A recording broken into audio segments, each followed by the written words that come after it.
Hello friend, good morning. তো এখন বাজে সকাল ৮টা, আর এখন থেকে তোমাদেরকে সঙ্গে নিয়ে আমি নতুন একটি ব্লগ শুরু করছি। এটা দেখো, একটু আগে ঘুম থেকে উঠে এই যে মায়ের বেডশিটটা কি গুছিয়ে দিয়েছি, আর দুটো ব্ল্যাঙ্কেট ছিল উপরে রোদ্দুরে দিয়েছি।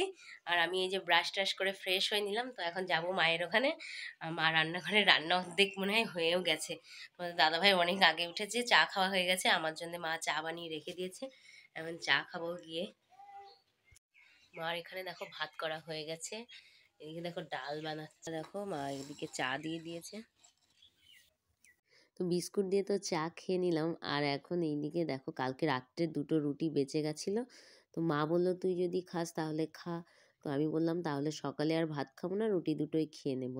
তো অনেক দিন হয়ে গেছে যে দুধ চা খাওয়া হয় না, তো ভাবলাম দুধ চা দিয়ে বাসি রুটি খুব সুন্দর খেতে লাগে। তো সেই ভেবে খেয়ে নিলাম দুটো রুটি, আর সকালবেলাতে কিছু খেলাম না। তো খাওয়া শেষ করে চলে গেলাম কাকিমাদের ছাদে। দেখো কাকিমারা সবাই বড়ি দিচ্ছে। আর আজকে রোদ্দুরটা না একটু দেরিতেই উঠেছে, তো সেই জন্য ওরাও একটু দেরিতেই বড়ি দেওয়া শুরু করেছে। এই দেখো কাকিমা দেখো ডাল ফেনাচ্ছে, আর ওইদিকে ছর্দি ভাই আর আমার একটা আর কি ভাইজি, সে আর কি বড়ি দিচ্ছে।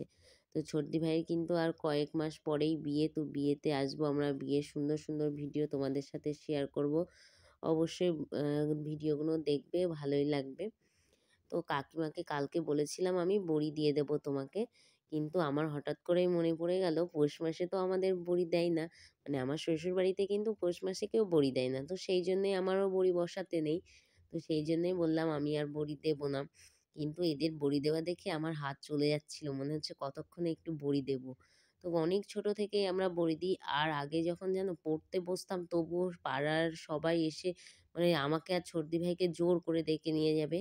তো তারপরে অনেক বাড়িতে না আর কি ওই শিলে বেটে বড়ি দিত, তো আমাদেরকে আবার শিলে বাটতেও বলতো, বেটে আমরা আবার বড়িও দিয়ে দিতাম। তো এখন মানে বিয়ের পরে একদম অন্যরকম হয়ে গেছে, এখন আর আমি নিজে বাড়িতে বড়িও দিই না। তো মায়ের কাছ থেকেই বড়ি নিই, আর এই বড়িতে আমাদের মোটামুটি হয়ে যায়। আর আমার শ্বশুর বাড়িতে মটর ডাল আর বিউলির ডাল মিশিয়ে বড়ি দেয়, তো সেই বড়িগুলো খেতে আমার একদমই ভালো লাগে না। আর মামু কিন্তু ওই বড়ি একদম খেতে চায় না, ওর জন্য আমি এখান থেকে আর কি বড়ি নিই।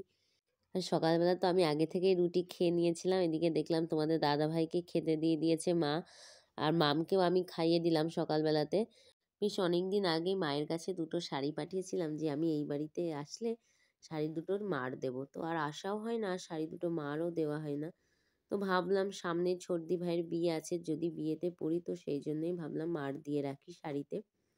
আর এই বাড়িতে আসলে না মানে শাড়ির মার দেওয়াটা খুব ভালো হয়, কারণ এই বাড়ির তারটা অনেকটাই উঁচু। আর তারপরে এই যে ছাকার জন্যে এখানে আমাদের বাড়িতে যেহেতু দুধ ছানার ব্যবসা আছে, তো আগে আমার বাবা করতো, ছোট কাকা করতো, এখন যেহেতু বাবা আর নেই, বাবা করে না, তো কাকা করে। তো সেখান থেকে এই যে ছানার গামছা নিয়ে এসে ছাকা হয় খুব ভালো, তো সেই জন্যই। আর যেহেতু বড় তার আছে, মেলানোর খুব ভালো সুবিধা আছে, তো তার জন্য এই বাড়ি থেকে মার দিই আমি শাড়িতে। তো এই অ্যারারুট এনেছিলাম 200 মতন, তো মা জ্বালিয়ে দিল অ্যারারুটটা। আর দুটো শাড়ি যেহেতু, তাই 200 গ্রাম নিয়েছি অ্যারারুট। তো প্রথমেই শাড়ি দুটো আগে শ্যাম্পু জল দিয়ে ভালো করে ধুয়ে নিয়েছি। তো তারপরে ওই 100 অ্যারারুট দিয়ে ছেঁকে নিলাম, নিয়ে 1 মগ মতন জল দিলাম। তো তারপরে এই যে ভালো করে দেখো মানে সব দিকে যাতে ভালো মারটা লাগে, তো সেই জন্যই আর কি উল্টিয়ে পাল্টিয়ে ভালো করে চটকানো মতন করে নিলাম। তো নিয়ে প্রথম শাড়িটা তো ভালো করে দিলাম, তো তোমাদের দাদাভাই তারপরে একটু একটা বাঁশ দিয়ে একটু উঁচু করে দিল যাতে নিচে না আসে, হাওয়া হচ্ছিল তো পাশে বাঁশ ছিল, ওই বাঁশের গায়ে লাগছিল যদি টান লেগে ছিঁড়ে যায় সেই জন্য। কিন্তু দ্বিতীয় শাড়ি দিতে গিয়ে যখন বাঁশটা উঁচু হয়ে গেছে, তো নিচেই পড়ে পুরো মাটি কাদা লেগে গেছে। আবার শাড়িটাকে ধুয়ে নতুন করে আবার মার দিয়ে দিতে হয়েছে। তো মা ওই দিক থেকে লাল শাড়িটা টেনে ধরেছিল, আর তোমাদের দাদাভাই বাঁশটা নিচু করেছিল। তো তারপরে দিয়েছি আমি। এখন হচ্ছে স্নান করে রেডি হয়ে আসলাম, 1টা মতন বাজে। তো প্রচণ্ড রোদ্দুর পড়ছে। এদিকে দেখো মার হচ্ছে মাংস প্রায় রান্না হয়ে এসছে। না আমি দেখো মা হচ্ছে এই যে আমাদের জন্য কষা মাংস তুলে রেখেছে, তোমাদের দাদা ভাই আর আমি খাবো, ভাই খেয়ে নিয়েছে আগেই। এই দেখো মা এখানে মটন বানাচ্ছে, আর এইদিকে ভাত হচ্ছে, বোধহয় মা আজকে ফ্রাইড রাইস বানাবে। এই দেখো এখানে কাজু কিশমিশ ভিজিয়ে রেখেছিল, আর এই যে এর মধ্যে দেখো এই যে ফ্রাইড রাইসের জন্য বিনস, গাজর, ক্যাপসিকাম, কড়াইশুঁটি। কড়াইশুঁটি না আমরা কেউ খাই না তেমন, ওর জন্য মা অল্প দিয়েছে। এই মাম আজকে খাবে দিদুর কাছে, বায়না করেছে, বাইরে মা খাওয়াচ্ছে মামকে। তাই আমি মাকে বললাম যে তাহলে রান্নাটা আমি করে নিই, মটনটা হয়ে গেছে।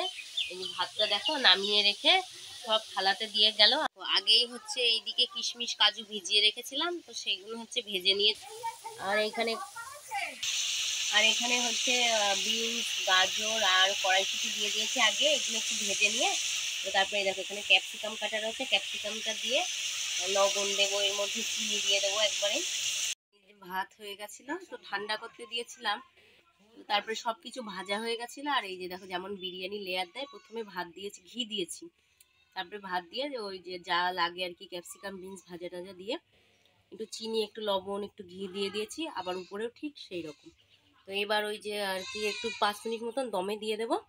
তো তারপরে একসাথে মিশিয়ে নিলে দারুণ টেস্ট হয়। আর এইদিকে দেখো হাঁড়িতে দমে দিয়েছি, যেহেতু অনেকটাই বিরিয়ানি, এই সরি এই ফ্রাইড রাইস। তো এই দেখো এটা প্রায় হয়ে এসছে। যেহেতু রাইসের পরিমাণটাও একটু বেশি আর হাঁড়িটাও ছোট ছিল, তো সেই জন্যেই মানে কড়াই আর হাঁড়ি দুটোতেই করা হয়েছে। তো তারপরে একবারেই আর কি হাঁড়িতে রেখে দিয়েছি। আর এখন দেখো হয়েও গেছে। তো তোমাদের দাদাভাইকে মা খেতে দিয়ে দিয়েছে।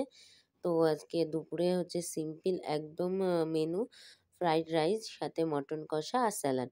তো সবাই কিন্তু খুব ভালো বলছে, মানে রাইসটা ভীষণ সুন্দর হয়েছে। আর মা কিন্তু মটনটাও খুব সুন্দর রান্না করেছে, বেশ ঝাল ঝাল হয়েছে, সেই জন্য বেশ খেতে ভালো লাগছিল। আর এখন এইদিকে দেখো দুপুরবেলা খাওয়া শেষ করে মা রান্নাঘর পরিষ্কার করে কয়েকটা বাসন ছিল বাসন মেজে এখন চলে এসেছে এই যে চাল কুমড়ো কাটছে দেখো মা। তো কালকে মাও বড়ি দেবে, সেই জন্য চাল কুমড়ো কাটছে। আর এই যে কেটে দেখো কিছুটা করে রেখে দেবে, মানে খোসাটা রেখে দেবে। তো তারপরে এই যে জলের মধ্যে দিয়ে দেবে, আর তারপরে গ্রেটারের সাহায্যে গ্রেট করে নেবে। তো আজকের ভিডিওটি বেশি বাড়াচ্ছি না, এখানেই শেষ করছি। তো নেক্সট দেখা হচ্ছে আরও একটি ভিডিও নিয়ে, ততক্ষণে তোমরা সুস্থ থেকো, ভালো থেকো।